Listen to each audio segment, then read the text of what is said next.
Greetings, citizens of the galaxy. Welcome to Swtor Gaming. Welcome. I believe the Force has guided you to me. Who we truly are is defined by our actions. Greetings, citizens of the galaxy. Swtor Gaming with another review for the Mandalorian. This time it's for Chapter 6, The Prisoner. I don't know what you guys thought about it. I actually enjoyed this. It was like it's like a short heist film of an episode.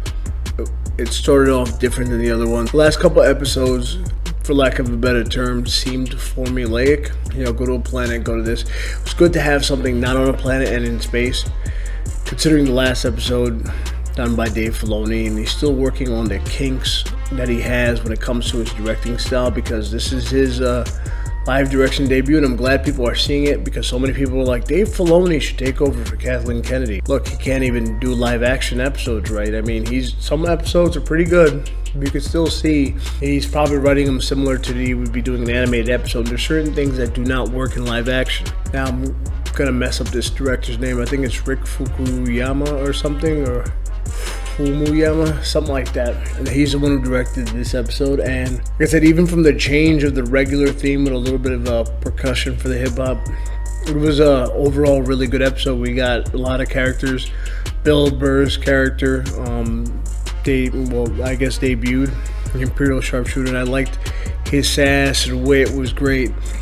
When Mandalorian goes, it's not saying much that he was a Imperial Sharpshooter. He's like, I wasn't a stormtrooper, you wise ass. It was just great, having that little banter back and forth, a little bit of history that he should run with this crew, with the Twi'lek. Maybe they were intimate or whatever, she had a crush on him, but giving you more of that backstory without actually showing that he used to be a very cold-blooded killer who's trying to just make a name for himself, which you do get in the first earlier episodes, but then it seemed he's softened over time, which was the kind of theme here too, and how he's changed, and he lives by this code now, which I guess he didn't used to live by before. And it seems like they haven't seen his face either. And Twi'lek says lady never tells, but we're not exactly sure. If he took the mask off according to his code, he would have to demask, I guess, forever, and he would live in shame, or he wouldn't be able to come back into the fold as far as the clan goes. Anyway, they go, I'm going to summarize it real quick. He brings the ship, he goes into this hangar basically, and he meets up with an old friend. I could swear it's the same actor as, forgot what his name was, but in Sons of Anarchy, I believe that's the same actor from Sons of Anarchy, which was a great scene. I'm like, I know him somewhere, and then I started thinking, he's the guy from Sons of Anarchy, has to be. There was a Deveroni, and I know I've seen that actor in a lot of things before. It's great to see him here again. I just can't place it on my mind where he's been. If you remember what stuff he's been in and who this actor is, I mean, I could IMDb it, but I'm not going to do that right now. I'm just giving you my quick thoughts. But you can put them in the comments below, and at least that'll help me. You also had a droid, which was great, because then you build that conflict too. He's looking at him. He's like, how do you trust him? And he's like, I don't trust anyone. And his droid with an attitude. It's good to see droids have it, because, you know, the only time I've seen in Star Wars where anyone or anything's afraid of droids is actually the Old Republic.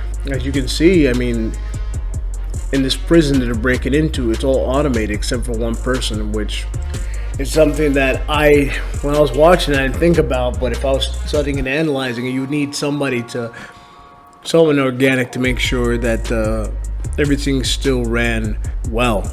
So it's interesting that we're watching this whole thing take place. The Mandalorian is joining them. He's desperate to get money, needs cash, since he's no longer part of the Bounty Brokers Association.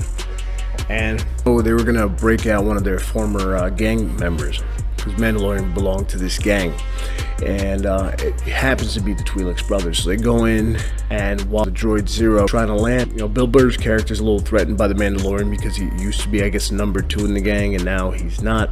So they're like, show us your face. And he sends Deveroni in the big heavy bird to take his helmet off, and while they're scrapping, basically hits a panel and then reveals Baby Yoda. So now Baby Yoda isn't being seen by the whole entire crew. And then Twi'lek, Xi'an, and Bill Burr's character Mayfield go, what's this? You know, he's such a dick. I kind of like the levity he brings to it. He's like, what, Shion, you and the Mando make this? Which it kind of made me chuckle a little bit. But I enjoyed Bill Burr's character. Some people thought, his accent, he doesn't fit. But I thought Star Wars is a galaxy, which people forget is that space. It's a big place. So who's to say that there isn't anybody who sounds like Bill Burr? Anyway, he's like, I think I want a pet. And then Menace, he's kind of like seeing his reaction, pretending to drop Baby Yoda. Well, the droid starts landing procedures and doing these crazy maneuvers, and Baby Yoda takes a bump. If you know wrestling terms, bump. He falls down face first, and I was like, I wonder if he's okay. But he's pretty young, so he was all right, which was surprising. But they all forget about the incident because they're all like, Shion said, that stupid droid didn't even give us any warning whatsoever, and so proceeds to land. Mando opens the hatch, unlocks, his hatch from his ship, the Razor Crest, and then uses a technological safe cracking device and pretty much opens the door to the hatch and lowers down. Mayfield goes down to take a look, and you see one of the New Republic security droids just going around. It's like an astromech security droid. It's one type of security droid they have going around, and so he pops back in, and they all come out when it's all clear and start making their way down until they find a mouse droid, and the big dumb one, Bird, the Deveroni, goes, "Come here, little mousey," and then he just shoots it. And that brings the second type, which I thought was so cool because it reminded me of like what HK units look like HK-50 or HK-51. If you remember in the Old Republic, if you're trying to build your version or get the parts for HK-51, that quest, and you go in the ship and you see all the HK-51s that were sent to free the Dreadmasters. It's a whole different thing. But if we had a Knights of the Old Republic, or like 1 or 2, and you had the HK-50 droids coming out, that's what they would probably look like. As far as the body goes, the faces were a little bit different, but it was similar enough where I can kind of envision it. So they immediately started getting pinned down, and they... If you look around, you don't see the Mando, and Mayfield, Bill Burr's character, goes, "I knew it," saying that all the stuff about him was too good to be true. The Mandalorian appears behind, and he starts kind of wrecking shop. He gets these 2 batons, I guess, that are pretty sharp, slices the one of the droid's calves, and knocks him down, and he starts to fight, and Mayfield holds everyone back from helping him to see what he's really made out of. Sets one on fire. And he takes several shots. You can tell this Beskar is holding up real well because the shots do knock him off his feet, but he's holding his own. From there, he goes and he pretty much defeats all of them. Using grappling hook, bring one other person to the other, and one other droid to him, and he uses the droid's own weapon against him. It was a crazy fight, and Bill Burr's character says, "Make sure you clean up your mess," and they keep it moving. And then they go to the control center where we see, and I knew this character, but I wasn't sure where I knew him from. Matt Lanter's character. Well, the character portrayed by Matt Lanter as, I guess, chief of security or the chief operator of the prison.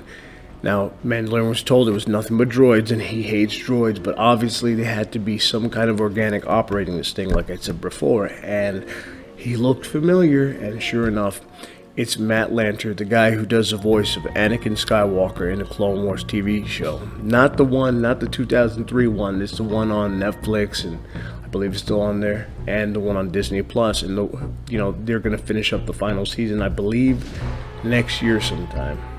So that's cool enough. And he's kind of freaking out because all these, of course you see the Deveroni, you see this crew, and they've broken in, made their way there. So he's got a gun pointed at Mayfield. Mayfield's got a gun pointed at him. All 3 of them, the little robotic arm he's got. Deveroni's got guns pointed at him, and he's got Mayfield's just gonna shoot him right in the face, but Mandalorian, who has a little bit more experience in these things, understands that if he kills him, he's got the switch, which will signal the New Republic to send ships to blow this prison barge up. So what happened is that they're arguing back and forth. It's like, well, look, we're not going to hurt you. May feels like, I'm going to kill him. Lorian's like, no, you're not. And he eventually puts a gun in his face. So now the Mandalorian and Mayfield both have a gun in their faces. Blurg has a gun in Mando's face, and one of his other guns pointed at Devon, I guess the chief security, or the one who's chief operator of that prison barge.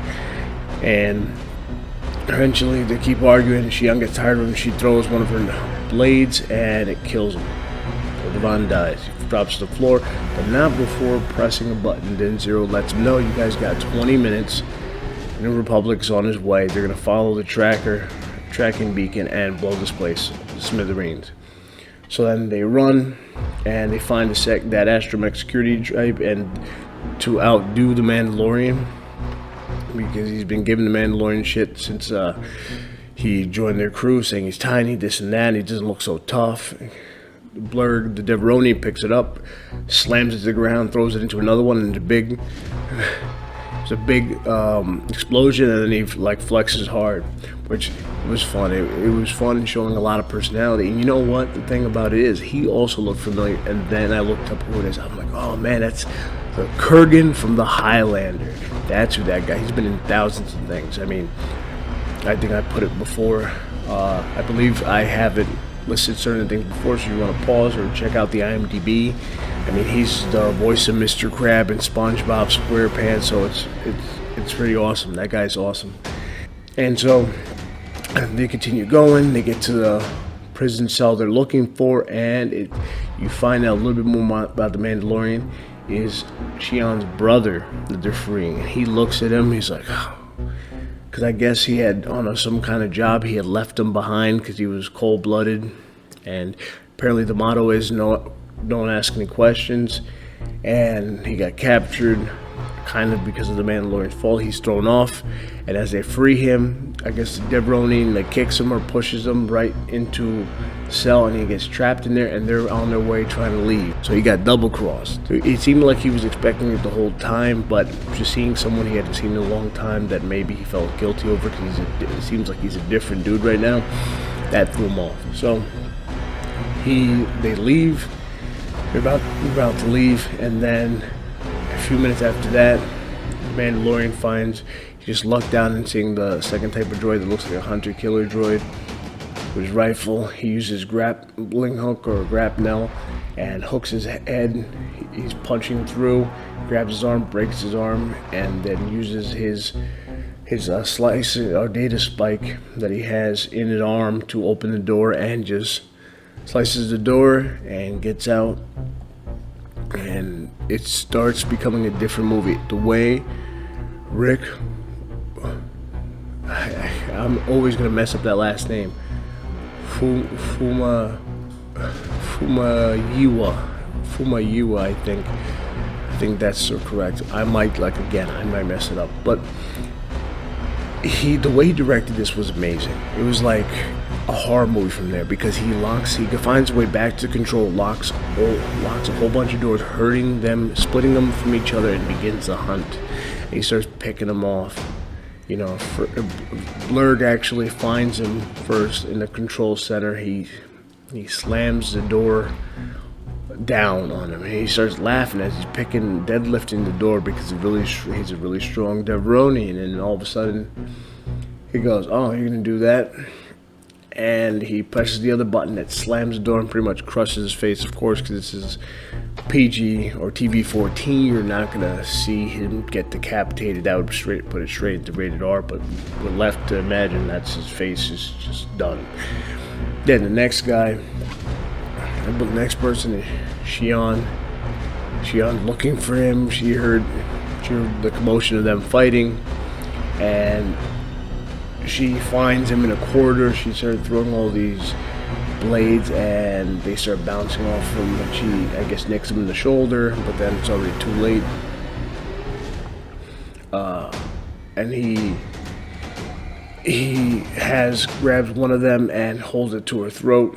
And the last one and it was shot brilliantly. It's like a horror movie, like it was Michael Myers, be the same exact scene, stalking somebody. So lights are flickering, you kind of see him, you can even pause it, see him in the distance, flickers again, you see them closer and closer, and we're just like the same trope. The guy turns, whoever the guy or the girl turns around, he's not there, but they know they're being stalked, and turns around again right in front of him, and he kind of yells, and then he goes, finds back to his ship, sees the guy that they were going to get, and he's like, hey Mando, you're paid to do a job, you don't have to kill me, I'll give you triple, but usual begging for his life, think about your. So what he does, he doesn't shoot him. You find out he gets in the Razor Crest. Well, we don't find out yet, but he gets in the Razor Crest, and while this is going on, you have the droid looking for Baby Yoda, which he appeared, and then he's been hunting him ever since, and he opens up to where he was hiding originally. Mando had him hiding originally, and he starts using the Force, and we just see it like something happened, and there's like circuits explode, and we think, oh man, was Baby Yoda using the Force? No, he was about to use the Force, but to protect himself, and the Mando shot a bolt through the droid's chest. The droid drops, and then we see him go back to that garage.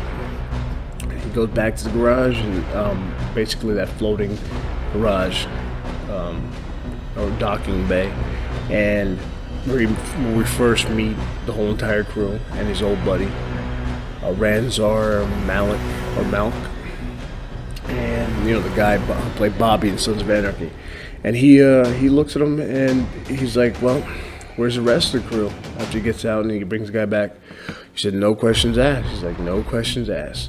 So as soon as so you find out that he did not kill him, that he's turned him over, and then he gets paid, and then he leaves, and then Ranzar Malk says, kill him, and he's sending a gunship right after him. But then he's like, what's this? And that tracking device, he had stuck him right on the male Twi'lek, Shion's brother. And as he's taking off, 3 Republic X-Wings come, and they start lighting it up. What's interesting too is I kind of looked at both of them, and some of them look familiar, and sure enough, it's Dave Filoni, one of them. It's Deborah Chow, the Asian woman who directed one of the best ones. I think this is probably my favorite, but then again, it's new, so I'll have to watch it all in succession again once the series is done, see which is definitely my favorite episode and I will make a video on that, I guess.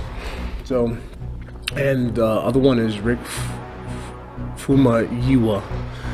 I think that might be the closest I got to get his name right. So that's made. And they light it up, and the whole thing is destroyed. The gunship never makes it out of the port and just gets completely destroyed. Then you go back and you see the prison barge, and you see that all of them are in there, which is crazy, considering that the Deveronian,